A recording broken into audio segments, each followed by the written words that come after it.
Okay. Personal chef and owner of Bountiful Dish, Stacy Taylor, joins us this morning with a delicious recipe. Now, we call this Nutty Baked Apples, is that right? Nutty Baked Apples sounds pretty good. Okay, all right. Well, we just named it, so let's figure out how to make it. Now I've got to claim it after we named it.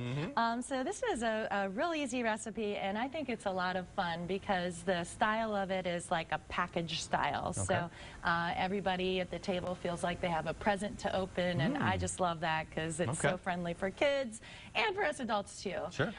Real healthy, and you know, these apples, you can really get creative and stuff it with whatever you want. These are ingredients that I love to taste and try, and so it was just an idea that I had. Okay.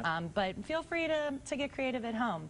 I'm starting off with my apples, which I've cored. Okay. And basically, you just take a knife, you make an insert into the apple, and then with a spoon, you can just really easily kind of scoop the insides out. And you've cut them in half, so you've got two halves when you're doing that? Yep, absolutely. And for the filling, I'm using barley. I love barley because you can cook it like pasta, which is real easy. So I would start off with toasting it a little bit. And then I don't think I've ever eaten barley. I've certainly drank a lot of barley. But here's your chance. Let's try. Oh, really? We're really going for this? Oh, yeah. Okay. All right. What's it taste like? It's kind of nutty.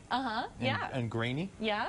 Got a little bit of grain, but it's a good base to add some things and spices, and it's got a hearty, filling texture there. So, so I've got this barley here, and for apples, we all know that cinnamon and nuts goes with apples like ooh la la. Perfect. So I've got some cranberries. I'm just adding to my mixture. All right.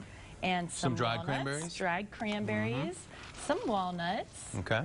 Some cinnamon, of course.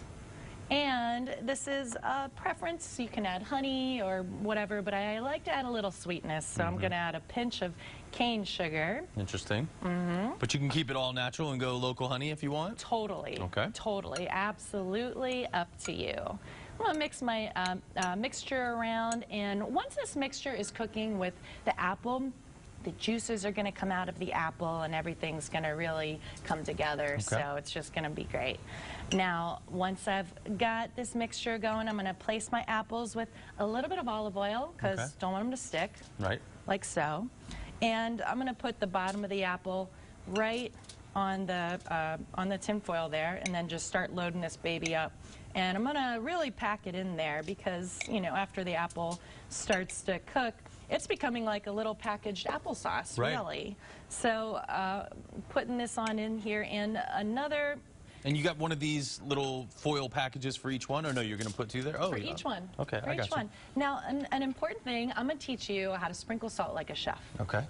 Now, we've got some salt here. I didn't know there was a professional way to sprinkle salt. There's a professional way to sprinkle salt. All right, and you're going to learn how to sprinkle salt like a chef. Now, whenever you have a little salt, for instance, if you have a big plate of food, you got to get salt everywhere. Right. So just a lot really closely, not so helpful. Right. So that's why you see on cooking shows and things like that, chefs are going whoosh. Right. And that's why they're doing that, so you can get a little bit everywhere. So why don't you give it a try? So I'll just try that. I can just, you got to get it up throw it up in the air like that. There you go. I just made a big, huge mess right there. So we got about 30 seconds left, Stacy. So what do we do now with the apples? So now we just take our tin foil, package it on up, and if you have a campfire outside, you can throw these babies right in the campfire, or you put them in the oven. You put them in the oven and leave them in there, I'd say 45 minutes, and then this is what you get. You have these little packages. You can eat it with ice cream if you want a dessert. Of course you could. All that good stuff. That sounds amazing. Yeah. Well, thank you very much, Stacy. I appreciate it. And you're going to be back later on in our next hour with a butternut squash recipe. Butternut squash soup. It's getting cold. All right. Well, stay tuned. Karen will have your forecast for the rest of your Sunday coming up next.